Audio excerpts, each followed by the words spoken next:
Taste the Daily.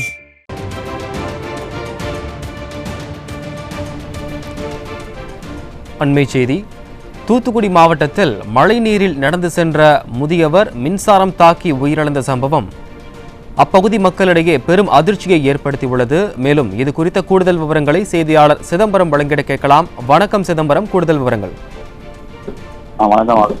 Thoothukudi உள்ளிட்ட கடலோர மாவட்டங்களில் கனமழை பெய்யும் என வானிலை ஆய்வு மையம் எச்சரிக்கை விடுத்ததும் இந்த விளம்பர மாடல் திமுக அரசு முறையாக பருவமழை முன்னெச்சரிக்கை நடவடிக்கை மேற்கொண்ட காரணத்தினால் தூத்துக்குடி நேற்று மதியம் முதல் இருவரை பெய்த கடற்மழை காரணமாக தூத்துக்குடி மாநகர பகுதியில் பல்வேறு பகுதிகளில் மழைநீர் அது குளம்போல் தேங்கியுள்ளது. மேலும் அதனுடன் கழிவு நீரும் கலந்துள்ளதால் நோய் தொற்று அபாயம் ஏற்பட்டுள்ளது. அப்பகுதியில் உள்ள முத்துமா காலனி, அதிபர் நகர், அகமத் நகர், குருந்தி நகர், பிஎன்டி காலனி உள்ளிட்ட பகுதி மக்கள் அன்றாட தேவைகளுக்கு கூட வெளியே வர முடியாத சூழ்நிலையில் உள்ளன. இந்நிலையில் தூத்துக்குடி கணேஷ் நகர் என்ஜிஓ காலனி அருகே உள்ள நால்வர் பகுதி நகர் பகுதியில் மழைநீர் தேங்கியிருந்தது. அந்த மழைநீர் கடந்து சென்ற ஓய்வு பெற்ற ஸ்விம்மிங் பூல் தொழிலாளி கணேசன் என்பவர்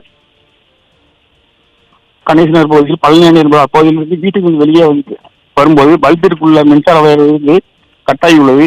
இதனை அப்பகுதியில் உள்ள ஓரமாக நடந்து சென்ற போது முதியவர் பழனியாண்டி மின்சாரம் தாக்கி பரிதாபம் உயிரிழந்தார். இதைத் தொடர்ந்து சரிவந்த மின்வாரங்களுக்கு அளித்த தகவலின் அடிப்படையில் விரைந்து மின்சார ஊழியர்கள் அப்போது மின்னிப்பு துண்டித்துள்ளனர். மேலும் இறந்தவர்கள் பழனியாண்டி உடலை கைப்பற்றி பிரதேச பரிசோதனை அரசு மருத்துவமனைக்கு அனுப்பி வைத்தனர்.